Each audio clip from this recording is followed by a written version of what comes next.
بسم الله الرحمن الرحيم. السلام عليكم. أبدي الفيديو هذا اليوم بالصلاة على محمد وآل محمد. واليوم عندي ذرة مسوقة ذرة، وحبيت تشاركوني طريقة طبخها. أول شغلة، أنا هاي الخيوط اللي تجي بالذرة ما أرميها، أحتفظ بيها، وهسه راح أقولكم شنو نسوي بيها. الخطوة الأولى راح أقشرها للذرة، أتخلص من هذه القشور، هاي كيلوين، أتخلص منها كلها وأعزل هذه الخيوط على جهة وأرجع لكم. قشرتها وغسلتها كل الزين حتى أتخلص من هذه الخيوط اللي تبقى عالقة بها، تكون أفضل من واحد يتناولها صافية بدون خيوط. أما هذه نستفاد من المي، أنقع بيه هذني، نستفاد من عندها من ناحية صحية، بعدين نذكر فوائدها الصحية. المواد اللي حضرت هنا لمندوزي وملح، وحضرت هاي بهارات مال بطاطا مال شيبس يعني، بعدين نضيفها على الذرة. هسه هذه راح اخذها على الجدر، راح اسلقهم واقبغ عليها قبغ محكم قد ربع ساعة، وبعدين افتحها. اما هذه حجمها كبير، راح اقطعها بالسكينة من المنتصف. بسم الله. هنا أنا اخليها بهاي ورقة السلوفان، اخلي سيخ،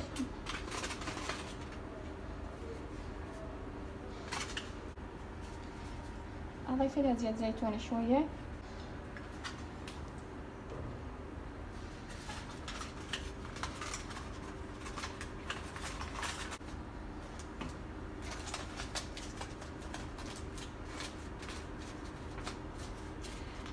راح اخذها على الطباخ اشويها، اخليها تنشوي على الطباخ تقريبا كل وجه مدة دقيقة. نسمع فراقيع مالت الذرة تبدي تطقطق على النار.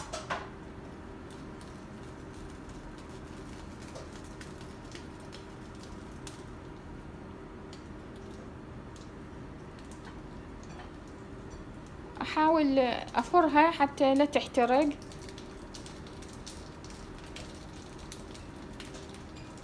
تقريبا كلها اظل احرك بيها لمدة 5 دقائق. شويتها تقريبا مدة 5 دقائق، وانتبه ساخنة.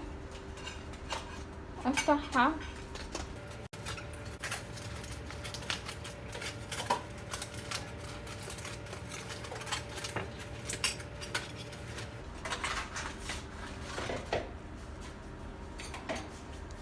استخدم هاي الشوكة، نضيف لها ملح حامضة شوية، وحضيف لها هاي شوية بهارات.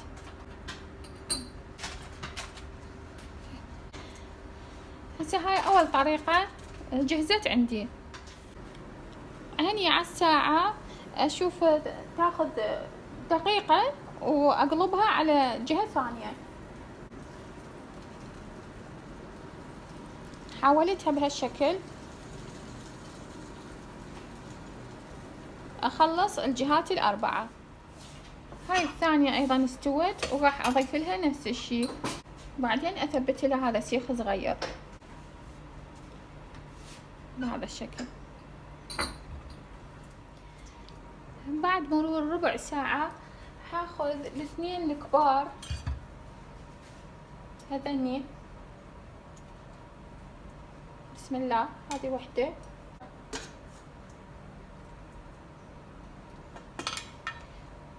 هاخذ هذني ذولا ابقيها على النار تستوي. بعد هذه الطاوة حضيف ملعقة طعام زبد،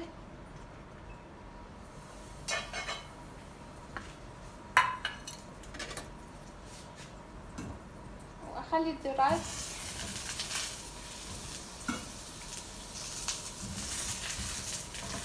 اقلبها بالزبد.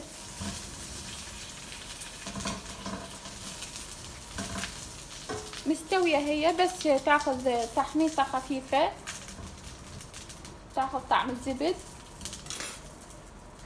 وممكن اضيف لها كمون. بسم الله. وهاي كلها المنكهات حسب الرغبة.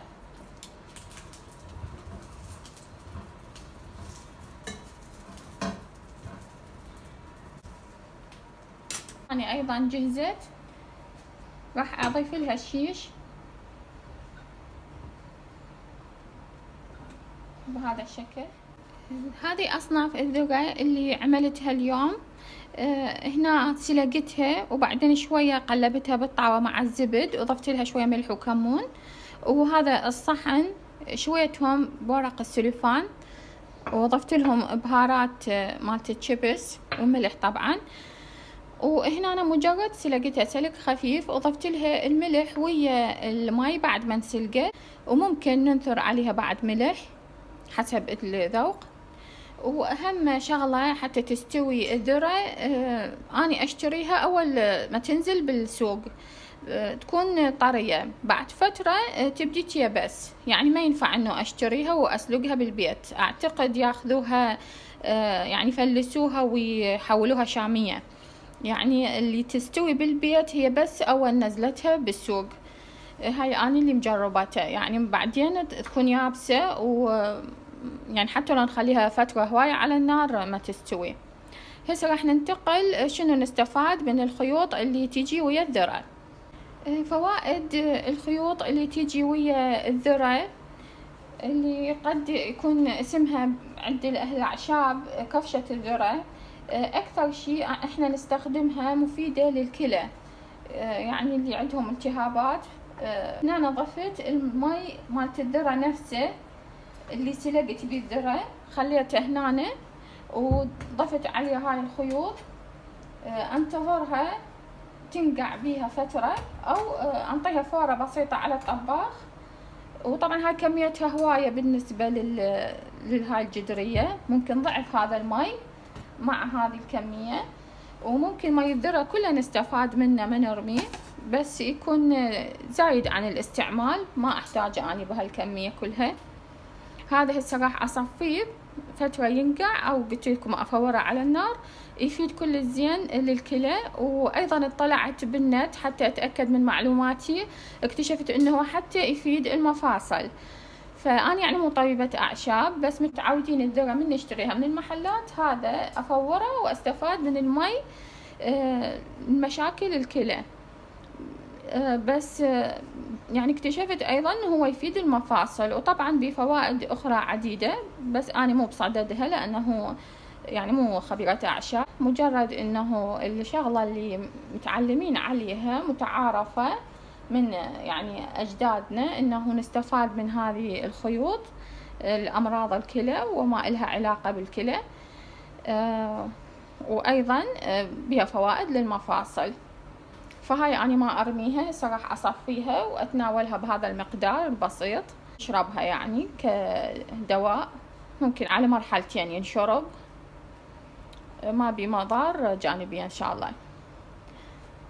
أتمنى الفيديو هذا اليوم استفدتوا منه وعجبكم. شكرا للمتابعة ومع السلامة.